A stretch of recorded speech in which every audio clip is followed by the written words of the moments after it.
ఆమె పేరు అన్నా జూలియా. ఎన్నో బంగారపు గోల్డ్ అవార్డులు పొందింది. మంచి గాయకురాలు.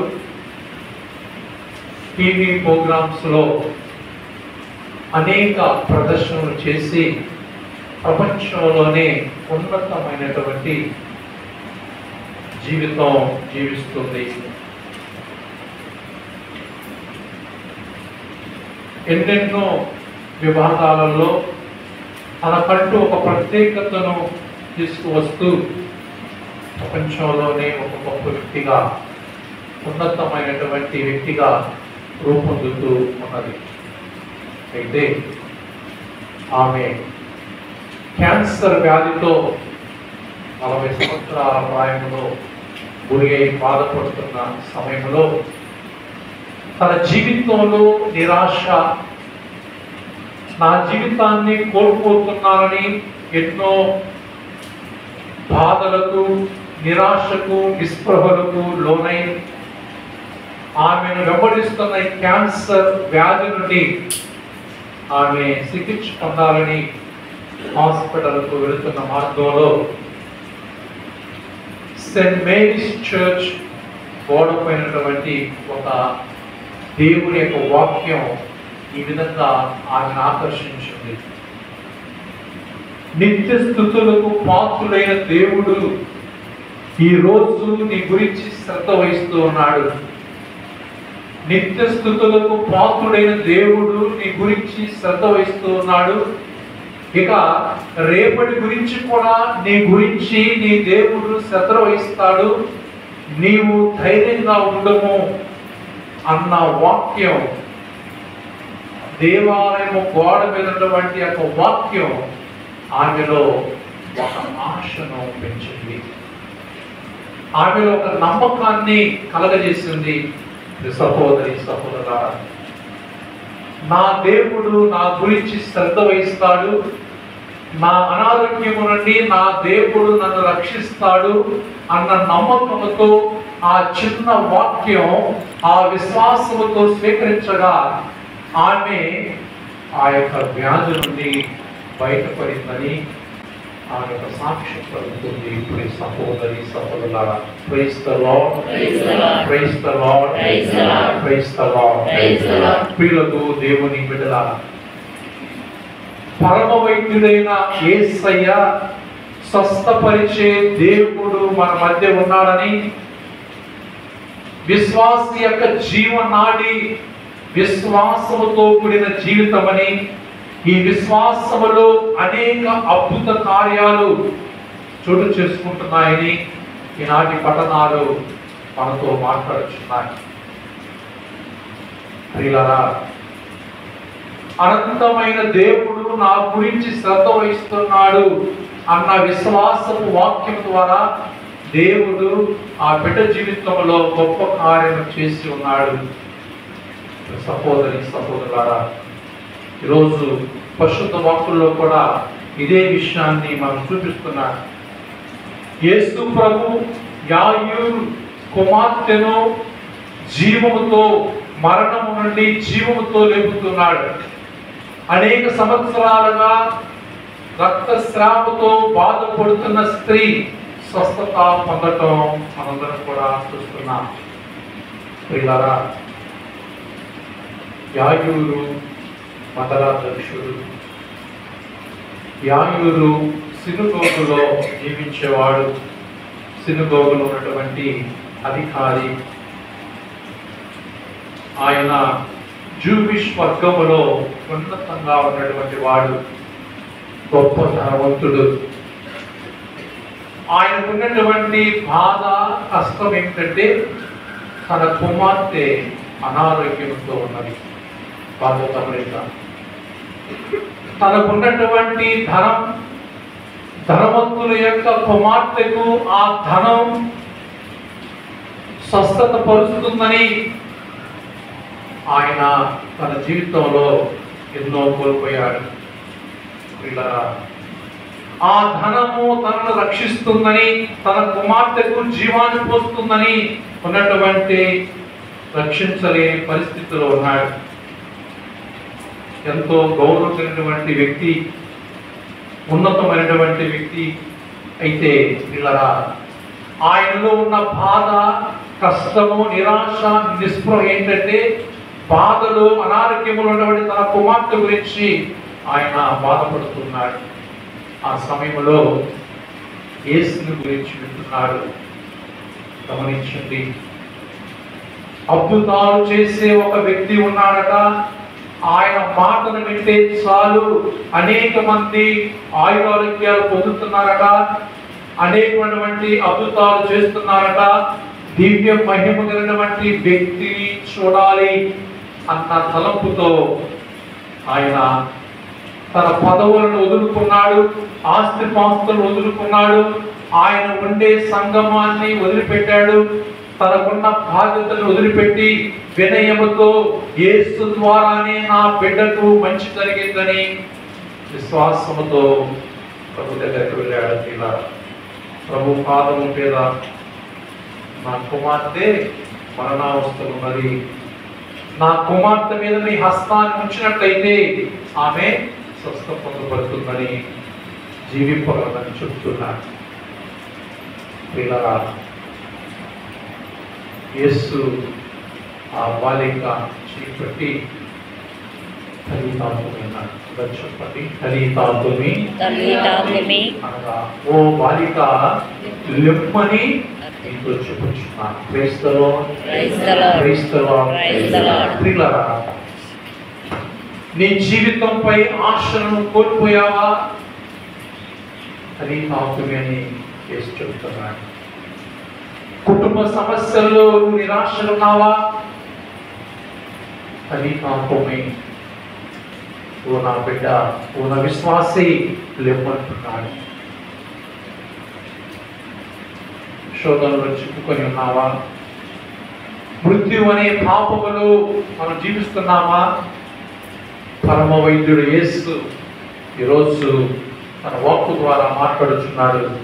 తల్లితాతుమి, నీకున్నటువంటి పరిస్థితుల నుండి, నీ నిరాశ నుండి, అనారోగ్యాల నుండి, ఆర్థిక సంబంధమైన విషయాల నుండి యేసుని వినయముతో ఆయన అర్థించి, యేసయ్యా ఇదిగో నా కుటుంబములో ఉండు, యేసయ్యా నా సమస్యల్లో, నా బాధల్లో ఉండని నమ్మకం, విశ్వాసంతో, వినయముతో ఆయన అర్థించినట్లయితే ఈరోజు వాక్కు ద్వారా అదే ప్రభు యేసయ్యా తల్లితాతుమి అని మనందరితో మాట్లాడుచున్నాడు. సహోదరి సహోదరులా, అందుకే యోహాను శుభవార్త 11వ అధ్యాయం 26వ వచనం చెప్తుంది, జీవం ఉండగా నన్ను విశ్వసించేవాడు ఎన్నటికి మరణించడు అని వాక్యం చెప్తుంది. ఇక రెండవ సంఘటన మనం చూస్తున్నట్లయితే రక్తస్రావంతో బాధపడుతున్న స్త్రీ.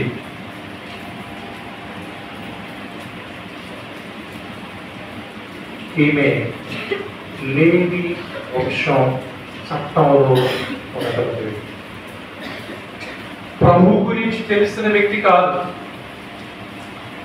తన వ్యాధి నయము కావట్లేదు.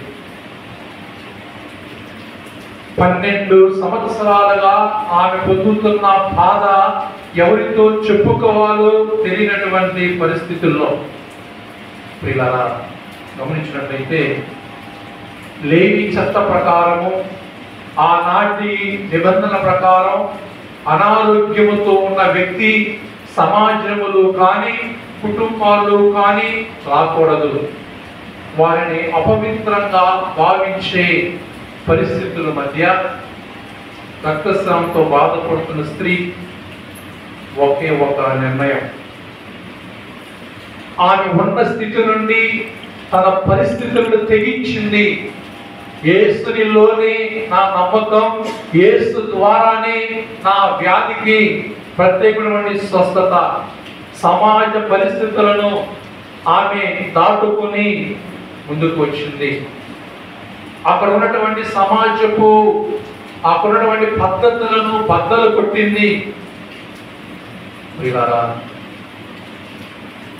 యేసుని అంచుని తాకితే నాకు స్వస్థత అన్న ఆనందంతో ప్రభుని అంచుని తాకగా ఆయన స్పర్శ ఆయనను ఆరోగ్యంతో చేస్తుంది. హల్లెలూయా, హల్లెలూయా, హల్లెలూయా, హల్లెలూయా, హల్లెలూయా, హల్లెలూయా.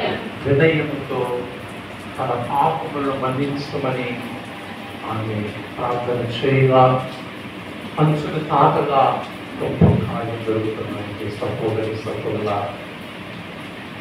చూస్తున్నట్టుగా సెనగోగు అధ్యక్షుడు యాయూరు కుమార్తె 12 సంవత్సరాలు రక్తస్రావంతో బాధపడుతున్న స్త్రీ 12 సంవత్సరాలుగా వ్యాధిలో ఉండగా ఇక్కడ ఇజ్రాయేలు గోత్రం 12 గోత్రాలుగా యేసు ప్రభుని దైవ రాజ్య ప్రణాళికను విస్తరింప చేసే 12 మంది అపోస్తులుగా ఇక్కడ మనకు పరిశుద్ధ వాక్కు ఉంచుతుంది. అందుకే యోహాను శుభవార్త 10వ అధ్యాయం 10వ వచనం చెప్తుంది, నేను జీవమిచ్చుటకును దానిని సమృద్ధిగా ఇచ్చుటకును వచ్చి ఉన్నానని మన ప్రభు మనతో మాట్లాడుతున్నారు. యేసునిలో సహోదరులారా, క్రైస్తవ విశ్వాస జీవితానికి నాడి మన విశ్వాసానికి ఎంత శక్తి ఉందో మనం 3 సంఘటనల్లో మనం ఇప్పుడు విని ఉన్నాం. పిల్లరా, పరిశుద్ధ గ్రంథంలో మనందరూ కూడా చూస్తున్నట్లుగా జకరియా ఎలిజబెత్ అమ్మ జీవిత సంఘటనని పరిశీలిస్తే వారి జీవితంలో సంతానం లేదు, అవమానాలకు గురి అవుతున్నారు, కష్టాలకు గురి అవుతున్నారు. ఒక ప్రక్క దేవుని యందు ఈడుగము చేస్తూ ఆజ్ఞలు పాటిస్తూ దేవుడు మెచ్చిన జీవితం జీవిస్తున్నప్పుడు సమాజంలో వారు తమ గుర్తింపును కోల్పోయి అనేక అవమానాలకు నిరాశలో ఉన్నటువంటి సమయంలో విశ్వాసంతో దేవుని మీద ఆధారపడగా వారికి దేవుడు 12 బిడ్డలను అందిస్తున్నాడు. మన జీవితంలో అవమానాలు పొందుతున్నావా? కుటుంబంలో మనకు కొన్ని కొరతలు ఉన్నాయని నువ్వు బాధపడుతున్నావా? చక్రయ్య ఎలిజబెత్ విశ్వాసాన్ని ప్రకటిస్తే గొప్ప అద్భుత కార్యాలు జరుగుతున్నాయని దేవుని వాక్యం చెప్తుంది. శుభవార్త 1వ అధ్యాయం 13వ వచనంలో చూస్తున్నాను. షడ్రక్, మేషక్, అబేద్నెగో అన్నటువంటి వారు దేవుని యందు విశ్వాసం ఉంచారు. వారు రాజుని వారికి ఉన్నటువంటి ఆజ్ఞలు పాటించలేదని వారికి కష్టాలు గురి చేస్తున్నారు. రాజు వారిని హింసలకు గురి చేస్తున్నాడు. అగ్నిగుండములో పడవేయనని ఆదేశిస్తున్నారు. ఆ సమయంలో పిల్లల షడ్రక్, మేషక్, అబేద్నెగో యుద్ధం చెప్తున్నారు. మేము నమ్ముకున్నటువంటి మా దేవుడు రక్షిస్తాడు, మేము నమ్ముకున్న మా దేవుని యందు మా విశ్వాసము అని వారు దేవుని వైపు చూస్తున్నారు. సహోదరులారా, దేవుడు వారిని రక్షిస్తూ ఉన్నారు. అగ్నిగుండ లాంటి సమస్యలు నీ జీవితంలో ఉన్నాయా? రాజులు వారిని ఈ ముగ్గురిని హింసిస్తున్నట్లుగా నువ్వు హింసలకు బాధలకు నువ్వు గురి అవుతున్నావా? నీ దేవుడైన ప్రభువునందు విశ్వాసం ఉన్నట్లయితే షడ్రక్, మేషక్, అబేద్నెగో కాచి కాపాడిన దేవుడు నిన్ను నీ కుటుంబాన్ని కాచి కాపాడుతున్నాడు. హల్లెలూయా, హల్లెలూయా. దానియేలు గ్రంథం 3వ అధ్యాయం 16వ వచనంలో ఈ వాక్యం మనం చూస్తున్నాం. పరిశుద్ధ గ్రంథంలో యోబు జీవితం గురించి చూస్తున్నాం. ప్రియులారా, యోబు గ్రంథం 2వ అధ్యాయంలో మనం చూస్తున్నాం. యోబు దేవునికి భక్తుడుగా నిజాయితీపరుడుగా ఉన్నవాడు కష్టాలకు గురి అవుతున్నాడు. కుటుంబ సభ్యులు పశుపక్షాదులు చనిపోతున్నాయి. జీవితంలో ఎన్నెన్నో అవమానాలు పొందుతున్నాడు. రోగం పట్టి పీడిస్తుంది. సహోదరి సహోదరుల, ఆ సమయంలో తన భార్య యోబుని విధంగా ప్రశ్నిస్తుంది, నీవు నమ్ముకున్న దేవుడు ఎక్కడున్నాడు? నువ్వు నమ్ముకున్న దేవుడిని నువ్వు విడిచిపెట్టి నువ్వు చనిపోవట మేలు అన్నప్పుడు, ఇదిగో నా దేవుడు ఇప్పటి వరకు నాకు గొప్ప కార్యాలు చేస్తున్నాడు, అదే దేవుడు నన్ను రక్షిస్తాడని విశ్వాసముతో యోబు మాట్లాడుతూ ఉన్నాడు. పిల్లరా, కుటుంబం భారంగా ఉందా? కుటుంబ సమస్యలు ఉన్నాయా? కుటుంబంలో చనిపోయాలని వేదనలతో ఉన్నావా? కష్ట నష్టాలలో నిరాశ ఉన్నావా? యోబు అనే విశ్వాసంతో ఉన్నప్పుడు దేవుడు యోబుకు చేసిన అద్భుత కార్యాలు మన జీవితంలో చేయడానికి సిద్ధంగా ఉన్నారు. Hallelujah, hallelujah, hallelujah, hallelujah. Praise the lord. Praise the lord. విశ్వాసం వలన గొప్ప అద్భుత కార్యాలు చోటు చేసుకుంటున్నాయి. నిర్గమకాండం 14వ అధ్యాయం 21వ వచనం మనం చూస్తే, మోషే విశ్వాసం. మోషే ఇజ్రాయేలు ప్రజలను ఎర్ర సముద్రం గుండా కాచి కాపాడి రక్షిస్తున్నాడు. దైవ శక్తితో దేవుడు అనుకరించిన చేతి కర్రతో మోషే విశ్వాసం కొట్టుమిట్టాడుతూ నిరాశ నిస్పృహలు భయభ్రాంతులు ఉన్నటువంటి ఆ ప్రజలను బానిసత్వపు బ్రతుకుల నుండి, సముద్రము నుండి, ఆ యొక్క అలల నుండి ఆయన కాచి కాపాడి ఉన్నాడు అని చూస్తున్నాం. మోషే విశ్వాసం ఎర్ర సముద్రాన్ని దాటి వారందరినీ సంరక్షించినట్లుగా. పిల్లరా,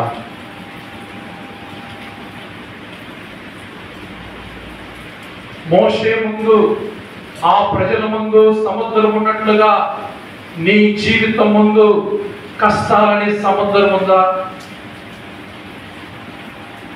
సంతోషంగా జీవించే మన కుటుంబములు, మన సంఘములు, మన జీవితంలో సముద్రం లాంటి అనేక సమస్యలు మన ముందున్నాయా? పిల్లరా, మోషే విశ్వాసం వారు రక్షించినట్లుగా, మోషే విశ్వాసం వలన ఎర్ర సముద్రము, ఆ సముద్రం 2 పాయలుగా చీలి వారిని వాగ్దత్తు భూమికి దేవుని యొక్క మహిమపరిచే దిశకు నడిపించినట్లుగా నీ విశ్వాసము నీ కష్టాలని సముద్రాన్ని తొలగిస్తుంది. నీ విశ్వాసము నీ కుటుంబాన్ని తన ప్రేమలో నింపుతుంది. ఈ లోక పరిస్థితులు ఎన్ని మన ముందు సముద్రం లాంటి సమస్యలున్నా, విశ్వాసములో దేవుని శక్తి ద్వారా దేవుని యొక్క వరాలను పొందుతున్నామని పరిశుద్ధ వాక్యం. హల్లెలూయా, హల్లెలూయా, హల్లెలూయా. సహోదరి సహోదరులారా, పరిశుద్ధ పౌరుడు 2వ కొరింథీ పత్రికలో చక్కగా మాట్లాడుతున్నాడు. వాక్యాన్ని మనం చక్కగా విన్నాం. విశ్వాసంలో, వాక్కులో, పరిచర్యలో, ప్రేమలో మీరందరూ ఏం చెప్పారు? క్రైస్తవం, క్రైస్తవం బాగా విన్నాం. ఓకే, మీరందరూ భాగ్యవంతులు. అందుకే పౌరుడు సంఘంతో మాట్లాడుతూ ఉదార స్వభావం కలిగి ఉండాలి. ఏం కలిగి ఉండాలి? ఉదార స్వభావం. చెప్పండి. ఉదార స్వభావం. మీకు కలిగిన దానిలో సంతోషంగా ఇతరులతో పంచుకోవాలి. అందరు చెప్పండి. మనకు కలిగిన దానిలో సంతోషముతో ఇతరులతో పంచుకోవాలి. పేతురు అంటున్నాడు, పౌలు అంటున్నాడు, ఇది మీ బాధ్యత, ఇది మీ యొక్క కర్తవ్యం. అప్పుడే దేవుడు మిమ్మల్ని అధికంగా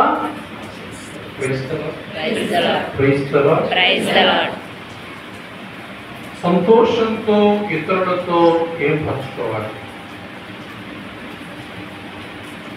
డబ్బు ఉన్నవాళ్ళు డబ్బు పంచుతారు, వస్త్రాలు ఎక్కువ ఉన్న వాళ్ళు వస్త్రాలు పంచుతారు, అదే కార్యాలు చేస్తారు. ఇలా సంతోషముతో ఉదారంగా ఇతరులకు పంచుకోవాలి. Healing ministry. యేసు ప్రభు ఎక్కడికి వెళ్ళినా తండ్రి దేవుని యొక్క పవిత్రాత్మ శక్తితో యేసు ప్రభు ఎక్కడికి వెళ్ళినా ఆయన మంచి వాక్కు ద్వారా అనేక మంది ప్రజలకు సంతోషాన్ని కలిగించారు. కుంటివారిని, గుడ్డివారిని, మోగవారిని అందరినీ ప్రేమతో పలకరించి ఆయన ప్రేమను చూపించారు. ఇలా సంతోషంతో ఉదారంగా మనం పంచిపెట్టాలి.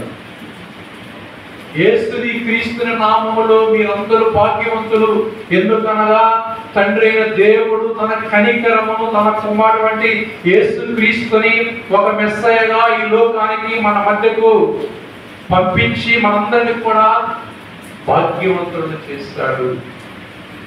కనుక పరోపకారాలలో మనందరం కూడా సంతోషంగా పంచాలి. ఇతరులకు కారుణ్యమును సంతోషంగా పంచాలి. కుటుంబాలలో క్షమాగుణమును మనం పంచుకుంటూ సంతోషంగా జీవించాలి. ఎందుకంటే మీరు భాగ్యవంతులు. మీరు యేసుని నామములో మీరందరూ కూడా పిలువబడిన వారు, మీరందరూ భాగ్యవంతులు. మీ క్రీస్తు మిమ్మల్ని క్షమిస్తున్నాడు, మిమ్మల్ని కనికరిస్తున్నాడు, తన ప్రేమను మీకు చూపిస్తున్నాడు. కనుక మీరు కూడా ఉదారంగా సంతోషంతో మీ తోటి వారిని ప్రేమించాలి, ఆదుకోవాలి, కనికరం చూపించాలి. ఇలా కథోలిక శ్రీ సభలో బాప్తిస్మంలో నేను ఎన్నుకున్నాడు. ఎందుకంటే ఆయన సువార్త పరిచర్య, ఈ హీలింగ్ మినిస్ట్రీ అనగా ఇతరులకు మన జీవితం ఆశీర్వదకరంగా స్వస్థపరిచే విధంగా ఉండాలి. నేను నా కుటుంబం అని ఒక కథోలిక విశ్వాసిగా మనం చెప్పుకోకూడదు. నేను నా కుటుంబం కలిగిన తిరుసభలో నేను ఒక సభ్యుడుగా యేసుని యొక్క శరీర భాగాలలో ఆయన బిడ్డలుగా మనందరం కూడా భాగ్యవంతులు. కనుక ఉదారంగా ఉపకారాలు, ప్రేమను, క్షమను, కుటుంబాల మధ్య సఖ్యతను పెంపొందించుకుంటూ మనం జీవించాలి. అప్పుడే దీవెన ఆశీర్వాదాన్ని పరిశుద్ధ పౌరులు చక్కగా మాట్లాడుతున్నారు. ఇలా మన క్రైస్తవ విశ్వాస జీవితంలో మన యొక్క part of life healing ministry. చదువు లేని వారికి చదువు చెప్పించడం, చదువుకునే వారికి అవకాశాలు లేనప్పుడు మంచి దారి చూపించడం, సమస్యల్లో ఉన్నటువంటి కుటుంబాల మధ్య ప్రార్థన విశ్వాసంతో వారికి ఓరటను ప్రేమను అందించడం. దేవుని కొరకు నీవు 2 అడుగులు వేస్తే ఆ దేవుడు నీ దగ్గరకు 10 అడుగులు వేస్తాడు. యాయూరు గొప్పవాడు. ఆయన నిరాశలో, నిస్పృహల్లో వినయంతో యేసు దగ్గరకు కొన్ని అడుగులు వేస్తే ఆ యేసయ్య తన ఇంటి వద్దకు 100 అడుగులు వేసి కుటుంబంలో ఒక నూతనత్వాన్ని జీవించాడు. రక్తస్రావంతో బాధపడుతున్న స్త్రీ అడుగులు వేసుకుంటూ యేసు దగ్గరికి వెళ్ళి వస్తానని తాకగా ఆయన మనలా తన ప్రేమను, తన అడుగులు చూపించి ఆ స్పర్శ ఆయన తాకింది. సహోదరులారా, దేవాలయానికి మనం నమ్మినటువంటి ఆ ప్రభు మందిరానికి మన అడుగులు వేసినప్పుడు ఆ ప్రభువే అనేక అడుగులు వేసి మన కుటుంబంతో మనతో ఉంటున్నారు. కనుక ఇలా దేవుడు మనకి ఇచ్చిన ఈ విశ్వాస జీవితాన్ని బట్టి కొత్తగా తెలుపుకుంటూ ఇంకా మనం ఆ యొక్క విశ్వాస జీవితంలో జీవిస్తూ మహా అద్భుత కార్యం చెవి చూడ భాగ్యం దయచేయమని ప్రార్థన చేస్తున్నాం. పరలోకమును